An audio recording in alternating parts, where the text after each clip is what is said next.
Hello YouTube and my subscribers. Thank you very much for tuning in to the dumb things I hear on stupid people say in my walk thingamajigger. But I have two things for you today. One being that the camera I am going to get, which a couple of you asked me about, is a Panasonic SDR H100 80 gig hard drive camcorder. I figure for what I want and what I'm trying to accomplish, that will be a great camcorder for me. So, on to my dumb things I hear stupid people say on my walk thingamajigger.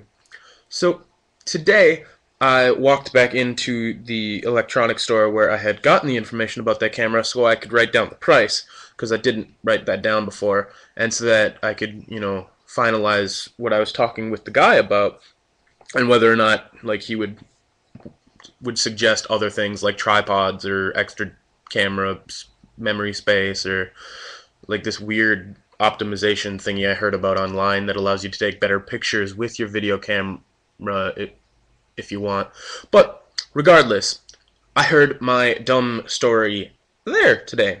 So this store asks you when you purchase something to just put your name, your street address on a piece of paper so that they can verify that you've been there, and they can send out a mailer if you want and all that sort of thing. And the woman in front of me had just written down her name finished writing, and looked up at the man behind the counter and said, "Why did you just make me fill out all this paperwork to buy one small USB drive?"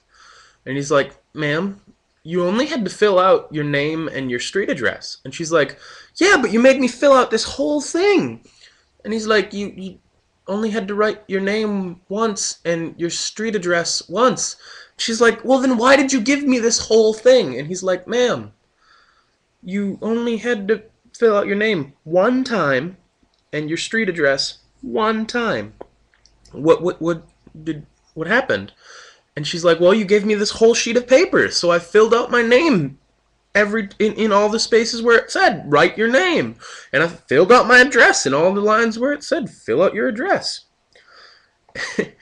And then he looked down at the piece of paper, as did I, from behind her, and he said, "Oh, ma'am, like I've said a couple times already, all you needed to do was write your name and your address. When I originally gave that piece of paper to you, it was so you could fill out one line, like your name and your address, or your address and your name."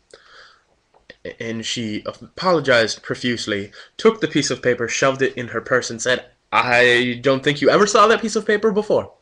And he handed her a new piece of paper, and she filled out her name and her address. And oddly enough, she started to fill out her name and address a second time, because apparently she didn't learn from the first time, but caught herself before she started writing her name. And then quickly took her device and her change and ran out of the store. You like that. Thank you very much for subscribing. Thank you very much for tuning in. And if you have any dumb stories, tell me in the comments. If you think this story is not dumb enough, tell me in the comments. If you want me to enjoy more walks and keep doing these dumb stories about dumb people, tell me in the comments. Have a good one.